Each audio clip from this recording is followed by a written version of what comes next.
Fantastic Four 2005. What a movie, am I right? No. I, so I figure most of you are going into this expecting that I hated it, and that I'm going to be very inflammatory and criticize it more harshly than I would most things. And you'd actually be wrong this time. I know you guys can probably predict me pretty well by now, but you'd be wrong this time. I don't understand why the reviews are so low for this. No, seriously, hear me out, okay? I just finished watching this movie, as of recording. I've just finished watching it, like 5-10 minutes ago, and I actually enjoyed it. No, I'm completely serious. I am completely serious. This is not clickbait. This is not a joke. I went back, like I saw how low it's rated. Like it's a 40% on IMDb and it's like 2.7 on I think it's Rotten Tomatoes, something like that. I don't care. And I'm like, oh, this is gonna be bad. And then I forgot that when I put the disc in because I was thinking about other things. And so I just genuinely went into the movie just expecting a decent budget early 2000s superhero movie, and that's exactly what I got. It's no more, it's no less. It's actually pretty decent for what it is. It's been 20 years since the thing released. 2005. I'm making this video in 2025, and it's actually aged pretty decently. The effects for the time are not bad. Especially for the time, it's not that bad. I've seen plenty of other movies around the time, and it's not terrible. I don't think if I was sitting in the theater in 2005, I would necessarily be impressed, but I was able to suspend my disbelief pretty much the entire time I was watching, especially when it came to the CGI. I think the best CGI was done on Jessica Alba's Invisible Woman. I mean, the effects for Reed and Doom and Johnny were fine, but... And I believe the thing was prosthetic. I don't know how they would have the budget to do him CGI the entire time. I believe that was prosthetics. It certainly looked like it. So, I mean, for what it is, it's actually not that bad. You want a rating? I'll give you a rating later. Let's discuss the movie first. So it's an interesting movie. It's they certainly changed a lot from the source material, from it being more of a space station than a space shuttle, to the introduction of the sort of brotherhood history that Reed and Von Doom had together. I mean, they even implied that the guys grew up together and both came from Latveria. If I heard that right, they implied that like they've known each other forever and like they grew up together in Latveria, which is certainly an interesting change. Sorry about the cat here. And then of course there's the elephant in the room, Doom having powers, which is let's talk about Doom. So Doom, from the moment I saw Victor Von Doom and he was speaking in an American accent, I was concerned about how he would be portrayed. And was I disappointed? Yes, absolutely. I was very disappointed with his portrayal. I don't think it's the actor's fault at all. The actor actually did a great job. I don't know his name, apologies. But he actually did... You gonna stop? Okay. He actually did, I think, a wonderful job at being an early 2000s action movie big bad. I think he did a great job at it. He was very convincing and the voice was great and all of that. He just made a really terrible Doom. And that is not his fault at all because, I mean, You think I could pull off Doom? No, absolutely not. I don't think most people could. I think you have to get a very specific type of person to be able to pull off Doom, which hopefully, um, if in the new Fantastic Four movie that is coming out this year, if they use Doom, I still haven't seen the trailer, but if they use Doom, um, they will get someone who can pull it off. I know RDJ is one Doom, and I think that's a terrible idea, but we're getting off topic now. This Doom was a terrible Doom, but a great villain overall. For a standard action movie, I would say he's a great villain. The making his skeleton metal and the control over energy and all of that is kind of weird, and I didn't like it, and I don't think anyone else liked it either, considering how low this movie is rated. But I don't know. The Fantastic Four themselves. Let's talk about them. So the Fantastic Four in this movie were portrayed. Now, I should clarify before I speak on them. I don't think I've ever read a single Fantastic Four comic, like a comic called Fantastic Four. That's not true. I read the first issue. I read the very first issue of Fantastic Four. I don't think I've read a single other issue of Fantastic Four. I am not a Fantastic Four fan. I have not watched any of the shows. This is the first movie I've watched. I've seen reviews and memes from Fan4stick. I've never seen the actual movie myself. I don't really care about them. They have entered my Spider-Man comics occasionally, and that's about as much as I know about them. Of course, I grew up with It's Clobberin' Time and Flame On, that sort of thing. I've always known about that, and their powers and everything. You know, I grew up as a Marvel fan. I know who the Fantastic Four are and what they can do, and they're dynamic and stuff like that. But I didn't know about, say, Alicia until I really started diving into comics and the community started talking about it. So that's the sort of place that I'm coming from. I'm not a Fantastic Four fan. I don't know much about the comics. I know some about the comics, but not that much. And especially compared to, I mean, even the casual Fantastic Four fan. I'm just a Marvel fan in general, so I know bits and pieces. Anyway, so based on my knowledge of the Fantastic Four, I think they were actually portrayed pretty well. I know. It seemed. I mean, I haven't even read a single review of this. I'm just going off of the ratings that I've seen. I've seen the ratings, and the ratings are pretty low. Not the lowest I've seen. Certainly not the lowest, and not even for a superhero movie, but pretty low. So I've got the DVD here. So I am going to like seriously butcher this name, and I am sorry in advance because as I'm going to talk about, I think he did a great job. But Eoin Gruffydd. Oh, is that actually, is he Welsh? That seems like a Welsh name. Is it Welsh? So then in that case it would be what? Eoin Gruffydd, I believe. Please correct me if I'm wrong on that. He seemed to have something, like some sort of accent, which I thought he was just putting that on for the movie because he was supposed to be Latvian, but I bet he's actually Welsh. That looks like a Welsh surname, and like the Welsh form of John or Joan. Interesting. I bet he's actually Welsh. Apologies. I know I said your name wrong. I do know a bit of Welsh, so more power to you. And speaking of him, I think he did a pretty decent job as Mr. Fantastic. I can absolutely see it when he's on screen. I see Mr. Fantastic. I see Reed Richards. I don't see, just a guy. Like, if they put, Robert Downey Jr. there, I would just see Robert Downey Jr. I wouldn't see Mr. Fantastic. But he did it very well.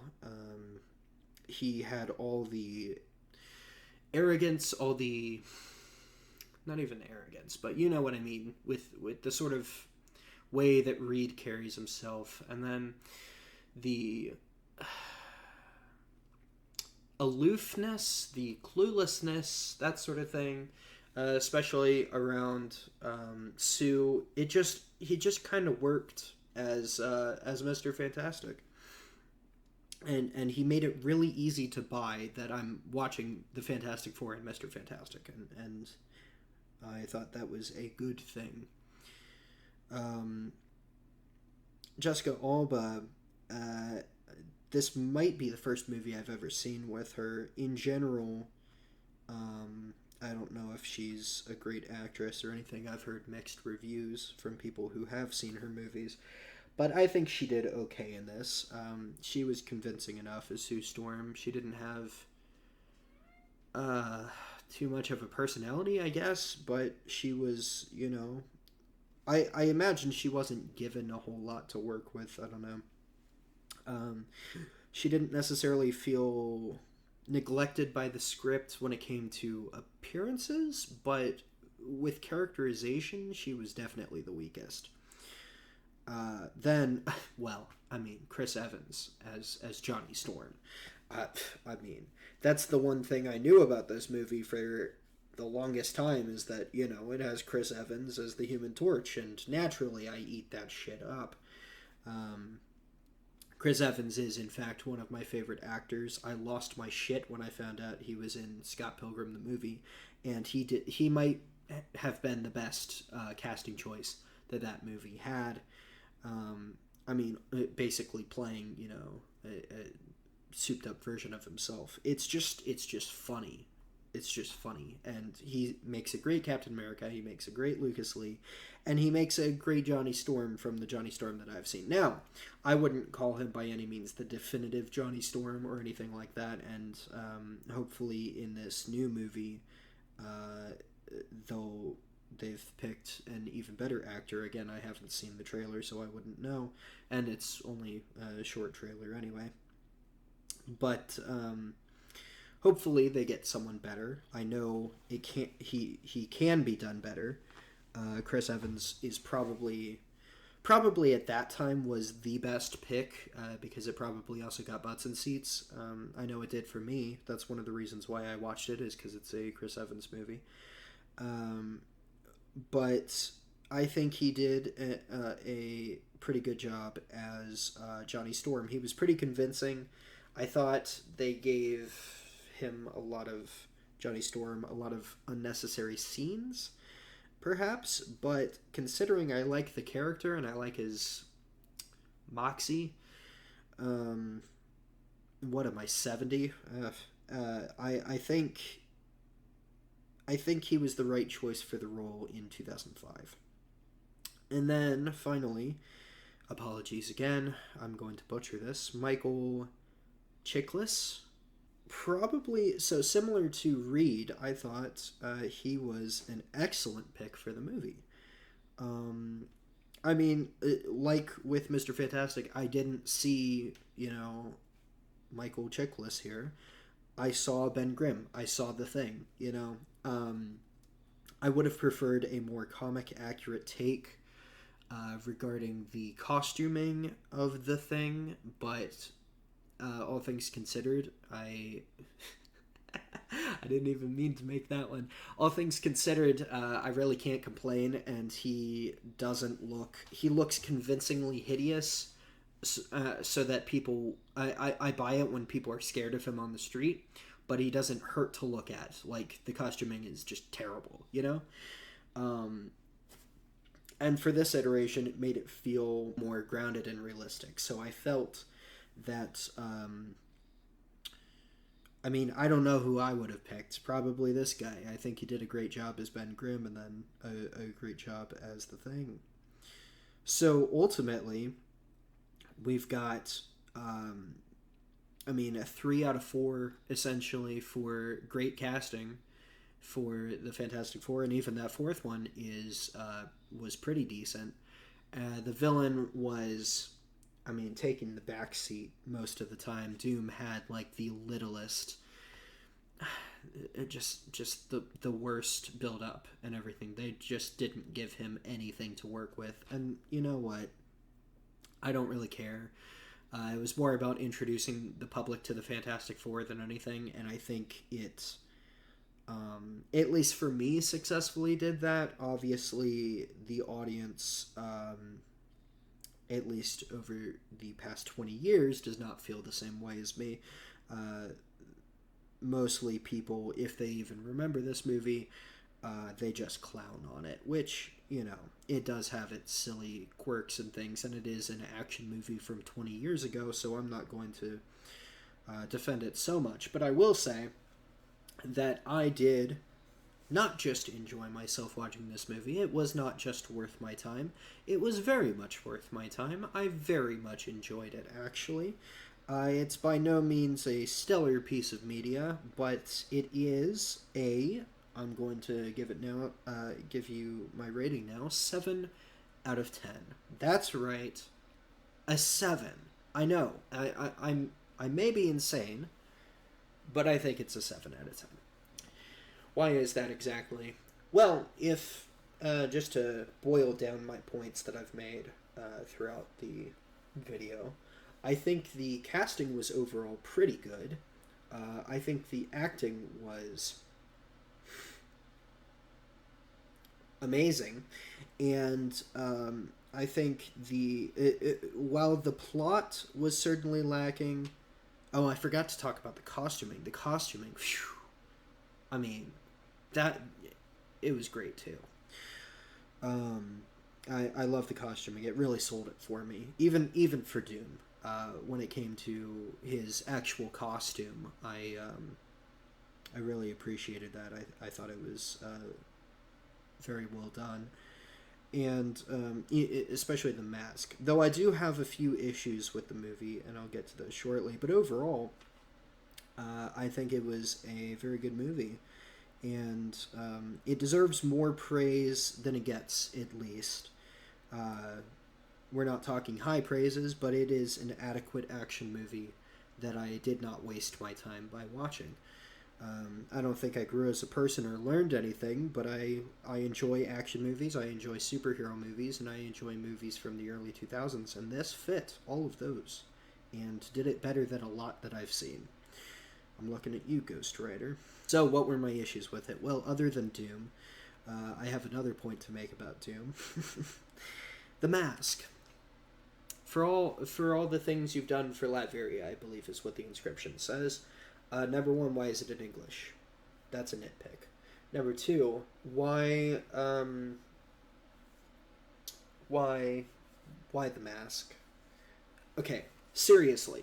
If Doom in this movie is supposed to be a technological genius, chemistry genius, business genius, whatever, who gives a shit? If he's supposed to be this fabulous guy, and he did all this great stuff for Latveria, which, sure, I can buy that. Sure, whatever. Why the hell would you give him, this guy, a stapled together, like bolted together, metal mask? It's not comfortable. It doesn't look good. I mean, what the hell, man? Like, it sucks ass. Like, why is this the present to this guy? That's stupid. Anyway, so I thought that was the most unrealistic thing. It's just because they needed the mask in there, and they needed some way to do it, since Latveria didn't feature in the movie at all. It was all set in New York. They needed it in there some way, somehow, and they're like, let's just, it's a gift from the Latvian government. Whatever. Sure, but that's something that, I mean, they highlighted it in the movie, so I couldn't help but, see it was right in front of me. They put it right in front of me. I'm gonna criticize that. And also, where did he get the green robe with the thing? I mean, it's very stylish. The actual costume, when he put it on, I think looks great in the movie. It looks just like the comics, and I love it. I'm not complaining about the costuming at all. But why? Did they also give him the green robe? I mean, like, come on, guys. Like, and then the metal is his body? So was he naked, except for the sash? And then, like, they didn't show his penis in the movie, but he got like frozen solid. Please, please. He got like frozen solid. I mean, like, oh, did a bunch of people just see his junk? Like, I don't know, man. The actual ending and everything was just kind of bad. It was just kind of bad. I think maybe one of the main criticisms that this movie has thrown against it, which again I haven't read a single review, like serious actual review. I've heard opinions, but not a serious review of this movie. Um, is that everything good about it was taken from the comics, which I mean, most of it, yeah, is just taken straight from the comics, which, works. They've done it with plenty of other things, and it works just fine when you're not trying to do something new with it necessarily. And so, people, I mean, the only people this really appeals to is comic book fans, specifically Fantastic Four fans. And while it's cool to see your heroes on the big screen, I mean, like, did you really need to? Like, I mean, it's not doing anything different except for putting voices to the pictures you've already seen in the comics, and the animated show from the 90s already did that. So, and there was a 90s movie too, which I don't know if in 2005 you could find that easily. I'm sure it was floating around somewhere, but I'm not sure how many people knew about that, the unreleased one that you could pretty easily watch. I don't really see how this movie could appeal to the general populace. For what it's trying to do, which is introduce the Fantastic Four to the general populace, I think it does a decent job. But I don't think anybody went to see it. And maybe that comes down to the marketing, and maybe that's more about the marketing than the movie itself. And in that case, I can't speak to it. I don't know about the marketing. I don't know about the development history. I don't know about anything about this movie. I watched the damn movie, and that's all I did. And then I wanted to talk about it because I had some thoughts. But it obviously failed critically, whether or not it was a box office bomb. And I can't help but wonder why. Did it not appeal to people? Did people think it was stupid? It's following the trends of the early 2000s, like to a T. It doesn't stand out except for it being the Fantastic Four. It doesn't stand out from the crowd of the slew of cheap, safe action and especially superhero movies of the early 2000s, even the Fox universe. It is a little bit different in the Fox lineup, but I mean, maybe they were just pumping them out too fast and people were getting tired of them by 2005. I don't know what it is, but whatever it is, this movie is rated very, very low by a lot of people, and I don't think it deserves that hate. I mean, I watched the whole thing and it looked fine to me. I mean, like I said, it wasn't groundbreaking. It wasn't the best thing I've ever seen, but it was enjoyable, and I didn't waste my time. So, anyway, I'm starting to talk in circles now, so I guess that's all I have to say about this, really. But yeah, if you haven't seen it yourself, I would recommend it to any early 2000s action movie fans, any Fantastic Four fans who are curious, and any, just generally superhero movie fans, because, it's on the list of, for those completionists out there. Anyway, those are my thoughts. Thank you guys so much for watching. I hope you enjoyed it, and I will see you guys in the next one. Skull.